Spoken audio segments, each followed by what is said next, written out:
Jangan lupa like and subscribe channel ini.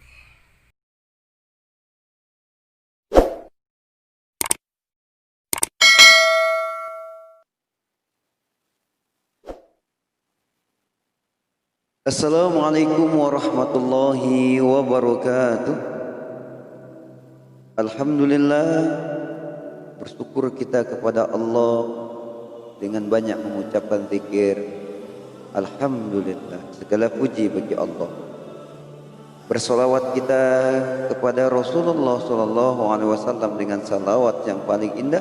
Allahumma salli ala Sayyidina Muhammad wa ala ali Sayyidina Muhammad. Semoga kelak kita akan mendapatkan syafaatnya nanti di akhirat. Amin ya rabbal alamin. Pada kesempatan kali ini saya akan memberikan suatu hadis, mudah-mudahan ini dapat memberikan edukasi serta pelajaran mengenai siapakah teman-teman setan, teman-teman iblis itu. Diriwayatkan dari Wahab bin Munabbih, ketika itu iblis laknatullah alaihi disuruh oleh Allah untuk mendatangi Rasulullah di suatu majlis. Iblis menyerupai suatu sosok kakek-kakek tua renta memakai tongkat lantas mendatangi Rasulullah. Rasulullah tanya, "Man anta, siapa anda?"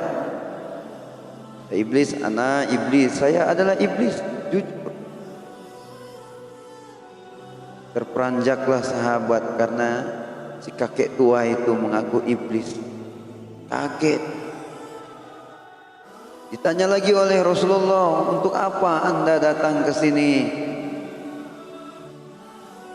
Jawab iblis, "Saya disuruh oleh Allah untuk datang kepadamu guna menjawab semua pertanyaan-pertanyaan darimu." Rasulullah begitu. Mulai Rasulullah bertanya kepada iblis, "Ya iblis, kam ikhwanika min ummati?" Wahai iblis, ada berapakah dari kalangan umatku yang menjadi teman-temanmu? Jawab iblis, 10. Siapa sajakah mereka? Iblis mulai menerangkan satu persatu. Yang pertama, hakimun jair, yakni hakim yang curang. Mengapa hakim yang curang? Karena di tangan seorang hakimlah kebenaran itu dipegang.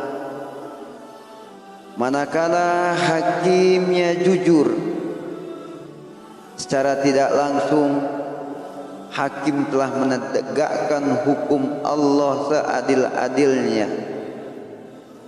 Manakala hakimnya dusta, bohong, curang, berarti seorang hakim telah mencoreng keadilan yang dititipkan oleh Allah untuknya. Secara tidak langsung, kaki seorang hakim di sebelah kanannya telah masuk ke surga, sebelah kirinya telah masuk ke neraka. Manakala si hakim adil, jujur atau curang. Maka banyak kita lihat ada hakim-hakim yang berbuat curang. Keadilan dijual belikan, ada mafia peradilan. Adil bisa dibeli, hukum bisa dibeli. Manakala hukum sudah bisa diperjualbelikan, maka keadilan sungguh sulit didapat.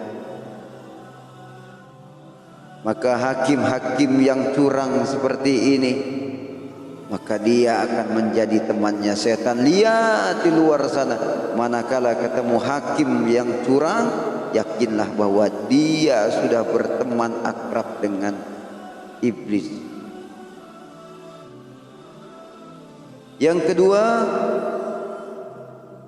ghaniyun mutakabbir, orang kaya yang sombong.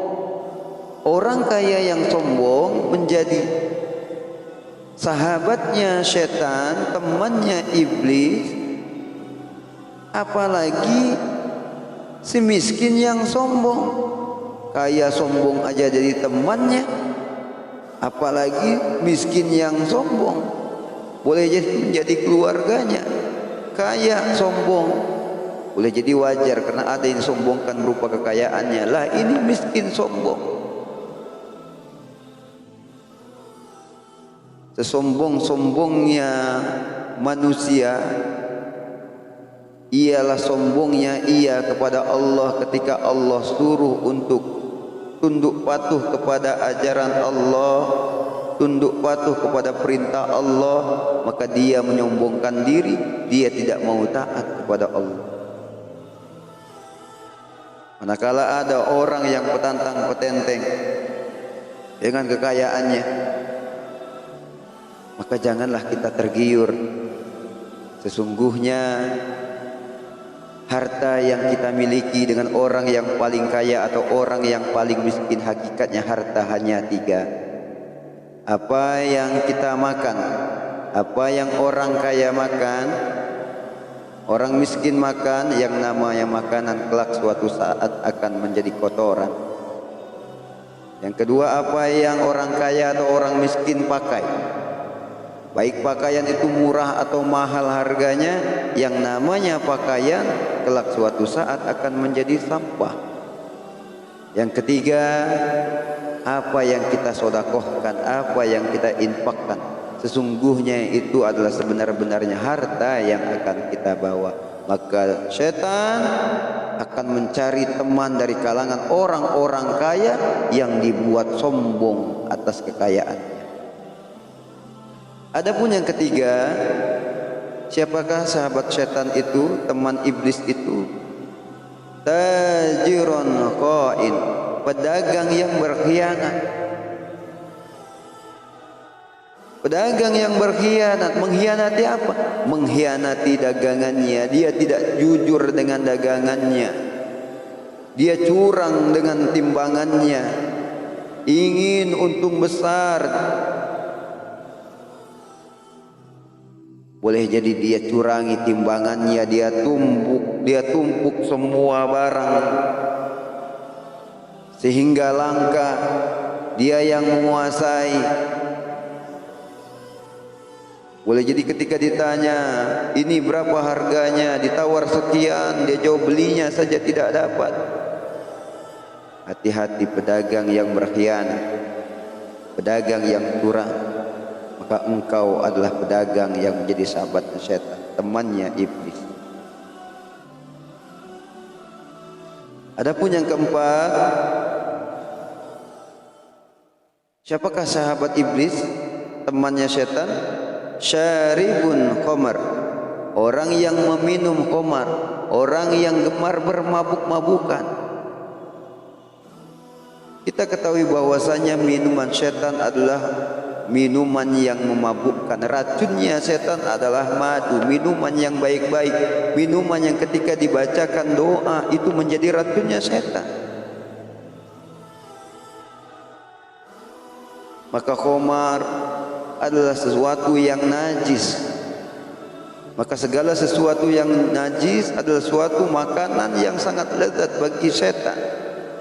Ketika orang yang meminum khamar kemudian dia menjadi mabuk, hilang kesadaran, lantas dia berbuat sesuatu makar yang lebih besar.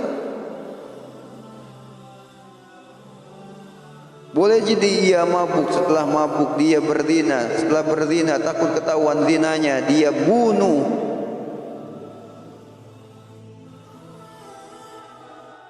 Inilah yang membuat iblis senang. Ketika ada khamar dihidangkan, maka iblis itu bersukacita. Ada harapan semoga orang mendekatinya. Mendekatinya saja sudah bahagia. ketika orang itu sudah mencekik botolnya, menuangkan minumannya ke gelas, mulai tepuk tangan. Ketika diminumnya, mulai bersorak ria. Mengapa? Racunnya, jebakannya sudah didapat, sudah diminum. Mudah-mudahan Allah jauhkan kita dari khamar. Adapun yang kelima, sahabat, setan yang menjadi temannya iblis adalah al-fatan, yakni tukang fitnah. Mengapa tukang fitnah menjadi sahabatnya setan? Karena ia mengadu antara satu dengan lainnya, menyebarkan berita bohong. Bahkan al-fitnatu asyaddu minal qatl, fitnah itu lebih kejam dari membunuh. Padahal orang yang tidak berbuat, dia fitnah, dia tambah-tambah perkataannya sehingga dia adu domba antara satu dengan yang lainnya, dia jatuhkan nama baiknya, kejinya seorang yang menebar fitnah. Maka orang-orang yang menebar fitnah menjadi sahabatnya setan. Adapun yang keenam, temannya iblis, sahabatnya setan, yakni qasibun ria, yakni orang yang suka ria, orang yang gemar ria. Ria adalah suatu syirik kecil yang diberikan perumpamaan ketika dia beramal seperti kayu yang terbakar habis begitu aja tanpa bekas. Padahal seolah-olah dia beramal, tapi amalnya bukan karena Allah, karena ingin dipuji. Bahkan tidak sampai di situ. Dosa ria adalah dosa yang paling ringan. Kata Rasulullah, lebih ringan dari langkah kaki semut, saking ringannya. Karena dosa ria menjangkit dari kalangan bukan hanya orang-orang yang tidak ibadah, orang yang soleh pun terkadang dia tertipu dengan amalannya. Boleh jadi ketika dia sholat, dibisik-bisikkan bahwa sholatnya adalah sholat yang paling khusyuk, orang yang paling alim. Hanya dia yang diterima amalnya, yang lain salah, merasa paling benar, merasa paling hebat. Ini adalah bisikan-bisikan sehingga ia ujub, ria, ingin dipuji, ingin disanjung dengan ketaatannya. Maka orang-orang yang ria seperti ini, dia akan menjadi sahabat sejatinya setan, temannya iblis. Adapun yang ketujuh, akilu ma alal yatim, orang-orang yang memakan harta yatim. Orang yang memakan harta yatim, kita ketahui bahwasanya orang tuanya sudah meninggal, dititipkan harta.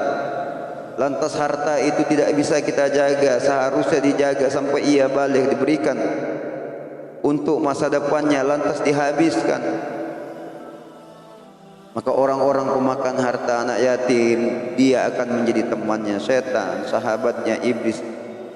Akan tetapi manakala ada orang yang mau menyantuni anak yatim, kata Rasulullah, ana wa kafilul yatim kahatain, saya bersama orang yang menyantuni anak yatim, mendidik anak yatim ikhlas karena Allah, seperti dua jari telunjuk dan jari tengah, tidak ada yang dapat memisahkan. Saya dan penyantun anak yatim kelak di surga seperti dua jari, telunjuk dan tengah, tidak ada jarak. Adapun yang ke-8, siapakah sahabat iblis temannya setan itu? Yakni al-mutahawwinu bis-shalah, orang yang menganggap enteng sholat. Datang waktu sholat, entar aja, nanti aja, nanggung. Datang lagi waktu sholat, nantilah, entarlah, ngantuklah, tunggu dulu lah, dibuat sibuk. Bahkan ada bisikan ketika datang panggilan azan, sudah sholat kan besok lagi. kerjaannya nanggung, mumpung ini kerjaan ada, mumpung pembelinya ada, sholat kan bisa dikodok.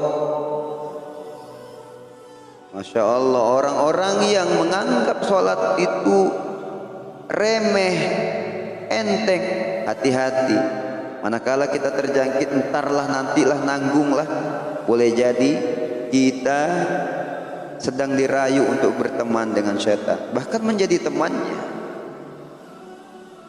Adapun yang kesembilan, siapakah teman syaitan? Sahabatnya iblis itu, yakni mani'uz zakah, orang yang enggan membayar zakat.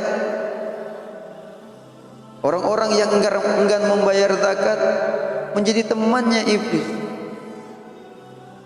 Mengapa kita harus membayar zakat? Harta yang kita dapat boleh jadi 2,5%-nya asli bukan milik kita, miliknya fakir, miskin, yatim dan lain sebagainya. Manakala ia dicampur, tidak dikeluarkan zakatnya, maka kita mengadukan dengan adukan yang bukan dengan takarannya.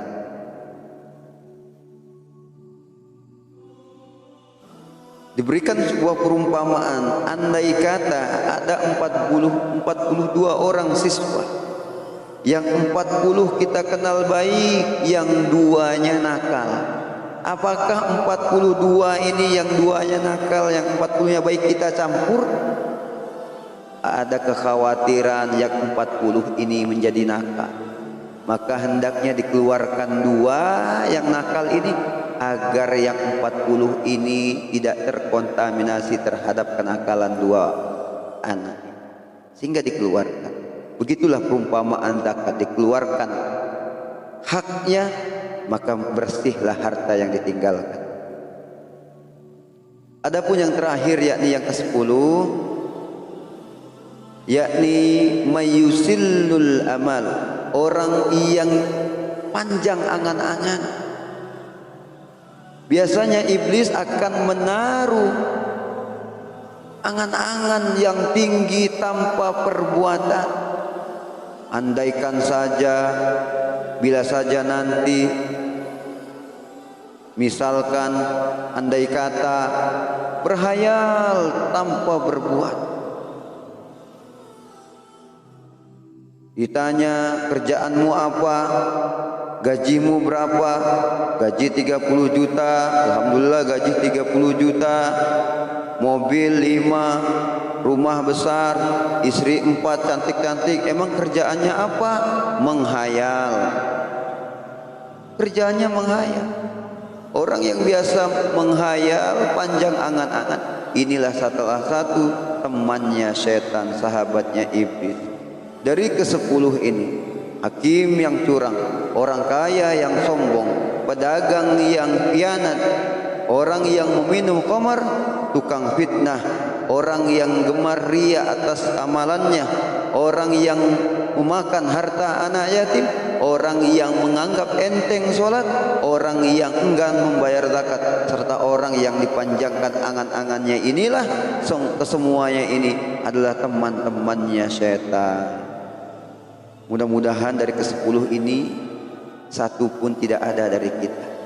Manakala dirasa dan terasa satu di antaranya ada di tubuh kita, hati-hati bahwasanya kita secara tidak langsung telah menjadi temannya syaitan. Kita berlindung kepada Allah agar dijauhkan dari semua tipu daya syaitan, dipahamkan tentang perkara-perkara agama, bahwasanya syaitan mengajak kita ke dalam neraka bersamanya. Syaitan mengajak kita ke neraka. Yakinlah bahwa mereka musuh, dia musuh, maka jadikan ia sebagai musuh. Inna syaitana lakum aduwwun fattakhidhuhu aduwwa. Innama yad'u hizbahu liyakunu min ashabis sa'ir. Sesungguhnya setan itu musuh bagimu, maka anggaplah ia sebagai musuh. Sesungguhnya setan itu hanya mengajak dari golongannya untuk memasuki neraka yang menyala-nyala.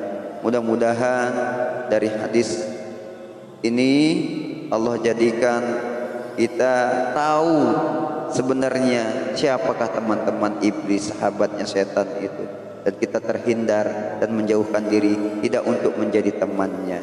Mudah-mudahan channel ini bermanfaat, membawakan hikmah, menjadikan jalan hidayah untuk pemirsa. Saya meminta manakala channel ini membawakan kebaikan serta manfaat, tayangan ini memberikan edukasi yang baik, jangan lupa menekan like dan subscribe. Mudah-mudahan bagian dari penekan like dan subscribe secara tidak langsung mendukung dakwah ini agar terus berkembang. Jangan lupa share, bagikan sebanyak-banyaknya agar dari teman-teman kita menerima manfaat yang banyak. Mungkin itu saja yang dapat saya sampaikan. Kurang dan lebihnya saya mohon maaf. Billahi taufiq wal hidayah. Wassalamualaikum warahmatullahi wabarakatuh.